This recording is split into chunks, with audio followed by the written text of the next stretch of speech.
All right, so today I'm going to be talking to you guys about accounting for portable long service leave. So in terms of, I guess, the portable long service leave scheme as a whole, we're still seeing a number of issues with the scheme. One of the first things that I think employers are actually getting tripped up by is the fact that eligibility for the scheme is still an issue.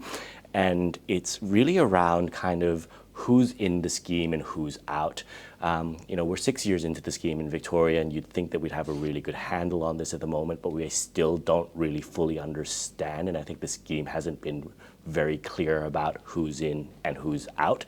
So if you need help with eligibility, I suggest you go and get an employment lawyer involved. Where we're really seeing, issues is around administration staff who aren't actually doing direct services, and around supported employees if you're providing services in that NDIS context, in an ADE context.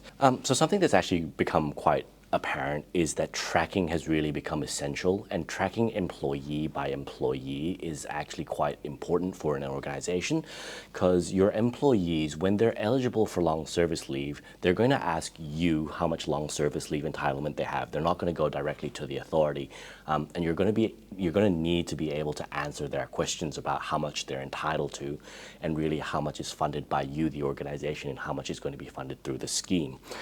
And for that, you really need, information. And the more information that you have and the more information that you track, it's going to make answering those questions easier, firstly to your employees, and secondly, for the purpose of calculating your long service leave entitlements. I have two common pitfalls that I'll run through on the whiteboard in a bit, but really the two areas where we're seeing the most issues for accounting purposes is, and I guess the purpose of preparing your year-end financial statements is around superannuation, and calculating, the employer obligation or your obligation for superannuation, as well as in scenarios where you provide your employees with generous long service leave entitlements above the National Employment Standard. So I'll start off with talking about super. So superannuation is actually very clearly not included or funded by the scheme, and it has and always will be an employer obligation. So how do you do accounting for portable long service leave? There's different components to your long service leave. There's kind of the base long service leave requirements, which is the 13 weeks after 15 years, which works out to be 0.866 weeks per year. Then there's a super component, and then if your organization has additional or extra generous long service leave entitlements. I'll start off with the basic part first, which is long service leave, which we're all kind of used to.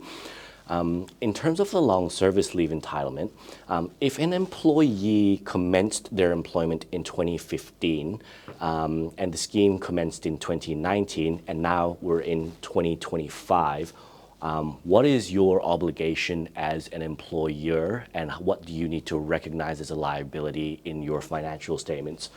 And really, it's this portion here that you recognize as an employer as a liability on your books.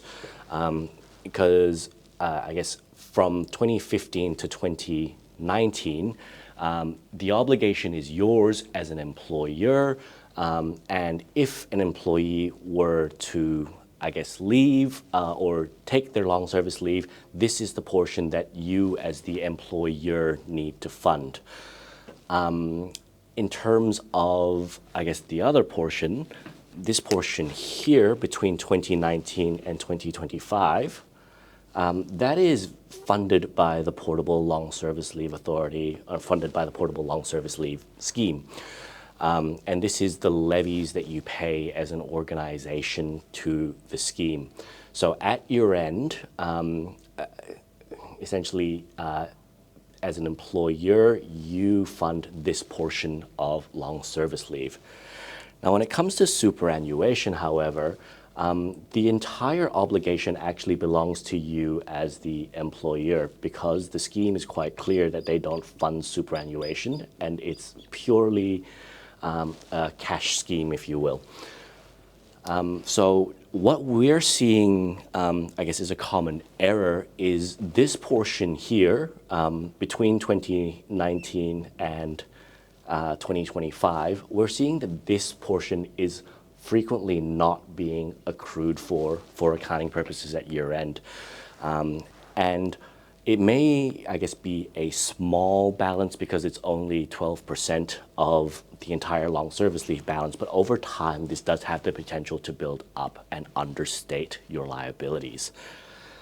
The other area which is complex is really around generous long service leave entitlements.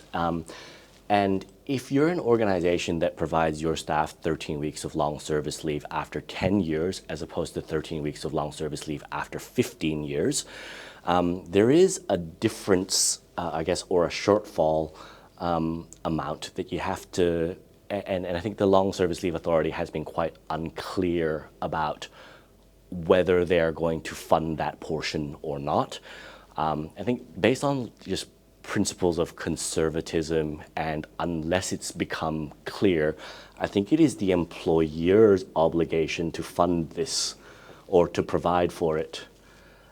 So in terms of the accrual that you take up or the provision that you take up at year end, you should also really be providing for this portion of long service leave. And of course, the superannuation associated with this portion as well, because once again, the scheme doesn't fund that. Just in terms of, I guess, accounting treatments, there are two broad methods that you can choose for accounting for this. And I like to call them the gross method and the net method. And really, we're talking about this component here, the long service leave component. You can either recognize this portion of the liability from 2015 to 2019 as your liability, or you can recognize 2015 to 2025 as the liability and recognize an associated asset for the employees who are still on your books. In terms of which method you choose, there's probably validity in both of the methods, but it's really, I think, important to articulate in your financial statements how you're choosing to account for portable long service leave. If you're taking the liability from 2015 to 2019, it's very important that you're clear about that. And if you're taking, I guess, this portion on as an asset, it's really important that, I guess, you articulate to the readers of your financial statements exactly what this asset represents.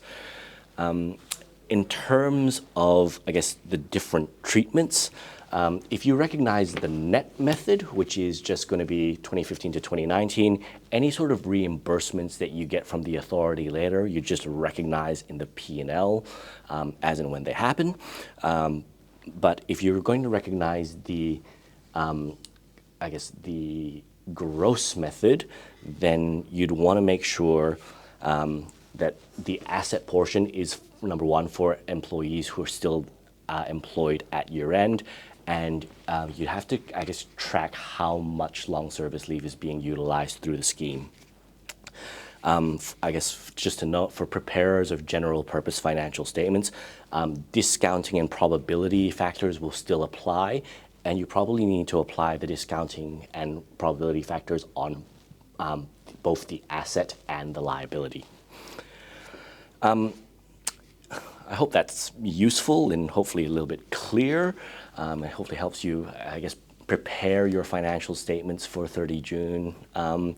But I think some really important takeaways is tracking of information, and the more information you have makes life easier to prepare this calculation. So some key pieces of information that I think every organization needs to have or needs to keep track of is really an employee start date, what the accrual rate is, whether it's 0.86 weeks a year or 1.3 weeks a year, the date that your employee has entered the scheme, long service leave hours accrued, portable long service hours paid to the scheme.